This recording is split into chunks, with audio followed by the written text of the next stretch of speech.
Mas lembra de Jesus, quando Jesus estava no barco, dormindo no meio de uma tempestade? Cara, isso é demais. Quem dorme no meio da tempestade? Dois tipos de gente. O indivíduo que é irresponsável ou o indivíduo que sabe uma coisa que você não sabe. Dois níveis. É o cara que não está nem aí para o mundo, está dormindo, a casa está caindo, está todo mundo desesperado, o Brasil está não sei o jeito, ele está nem aí. E tem aquele que ele dorme nessa hora porque ele sabe alguma coisa que você não sabe. Quando os discípulos acordaram Jesus, já que eu entrei nessa vibe, vamos falar de uma coisa linda que tem a ver com a cultura de Israel, já que a gente foi por muitos caminhos da liderança.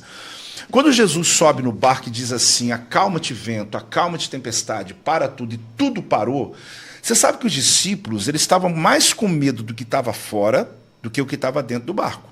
Por quê? Porque dentro do barco eu estou no lugar do meu conforto. A tempestade de fora deixou os caras malucos. Quando Jesus, com uma palavra de comando, sem gritar, que em grego é profoneu, não projetou a voz, ele só falou, ele segurou aquela tempestade, eles ficaram assim, quem é esse? A voz é de espanto. Agora eles não estão com medo mais do que está fora, estão com medo do que está dentro. O medo foi transferido. Dentro. Algo mais poderoso está aqui dentro. Você nunca descobre o poder que você tem dentro de você enquanto você não enfrentar algo fora de você. Uau. Então, existem maneiras didáticas de Deus mostrar o teu potencial. E uma delas, mais fantásticas, são as tempestades. Elas são capazes de arrancar de você aquilo que você não tem. Ali, agora, estou com medo de dentro. Aquela história de Lutero, né? Lutero, quando fez as 95 teses, disseram que o Papa e os cardeais queriam matar ele. Aí ele falou assim, eu tenho mais medo do que está dentro de mim do que do Papa e seus cardeais. Ele falou, eu não estou com medo do Papa, eu estou com medo dos meus pensamentos. E a gente começa a perceber que a maior luta que a gente tem ela é interna para todos os níveis. Só que olhe bem a jogada ali. Quando Jesus deu um comando à tempestade, os discípulos que estavam no barco ouviram a voz de um Jesus humano. Mas a tempestade ouviu a voz de um Criador, daquele que tem a voz de muitas águas. Então, por isso que eles ficaram assustados, porque ele não gritou, ele não precisou dar um comando alto, ele só falou. Só que lá no mundo espiritual, a tempestade ouviu um barulho, ouviu um grito. Existe um termo chamado kadima em Israel. É tão interessante porque na Universidade Hebraica que estudei há anos atrás em Israel, tem uma base muito interessante porque existem códigos no exército de Israel. Esses códigos são muito internos, né?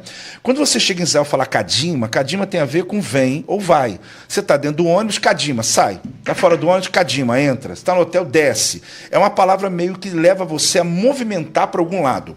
Aí ele pode receber dois comandos, recue ou kadima. Kadima significa para esse povo o seguinte, entra na tempestade como se você fosse uma tempestade.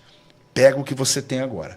Pega os recursos que você foi treinado e entra atirando com tudo, porque o inimigo vai ficar confundido achando que o exército não só é maior, mas que está vindo gente por trás. E nas histórias que eu ouvi dos comandos de Israel, é que por muitas vezes o inimigo fugiu, alguns até com visão de que viram anjos. Olha, interessante, não estou falando de judeus messiânicos, não, estou falando de judeus sionistas só, mas que eles falam dizendo, anjos apareceram. Só que qual que é a ordem? Entre na tempestade como você fosse uma tempestade. Jesus não usou a palavra kadima. Não. Mas quando a tempestade acordou Jesus, ela deve ter se arrependido. Porque quando Jesus deu um comando, ele entrou na tempestade igual uma tempestade. Porque a voz dele é como de um trovão. E isso é um termo na liderança. Quando você está diante de um problema, arrume um problema para o teu problema. Não recue, não desanime. Entra, meu irmão, com força. Porque às vezes nós como líderes, nós somos acuados.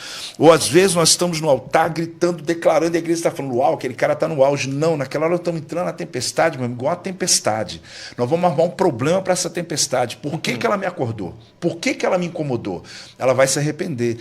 E o Código Kadima, que eu acabei começando, ele tem essa ideia de que você vai dar tudo de si, você vai entrar na tempestade como uma tempestade, você vai vencer suas batalhas. Então, gente, você que tem aí você que está aí vivendo um momento difícil, não recua não, meu irmão. Entra na tempestade como se você fosse, entra no teu problema, dando um problema para o seu problema. Jesus deu uma ordem, um comando à tempestade e ela acalmou ali imediatamente. Muito bom.